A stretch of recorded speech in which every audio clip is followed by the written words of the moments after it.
لها علامات في ليلتها وعلامات بعد انتهائها. أما العلامات التي في نفس الليلة، ليلة القدر، فالنبي عليه الصلاة والسلام أخبر بأن ليلتها باردة بلجة هادئة ساكنة، كأن ضوء القمر انتشر فيها، يعني ما كان، ولذلك ما يرجم فيها بنجم، ولا يأتي مثلا شهاب من السماء أو شيء من هذا القبيل، إنما هي هادئة بلجة باردة، واضح، ساكنة أيضا. هذا في ليلتها.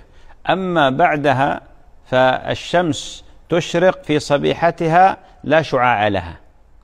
الشمس تشرق في صبيحتها لا شعاع لها، مثل الطست. لذلك يقول بعض العلماء: وذلك بسبب كثرة طلوع ونزول الملائكة. تتنزل الملائكة في هذه الليلة طلوعا، تتنزل وتطلع الملائكة، فلذلك تكون أشعة الشمس قد ذهبت، فتشرق الشمس كأنها طست ليس فيها شعاع.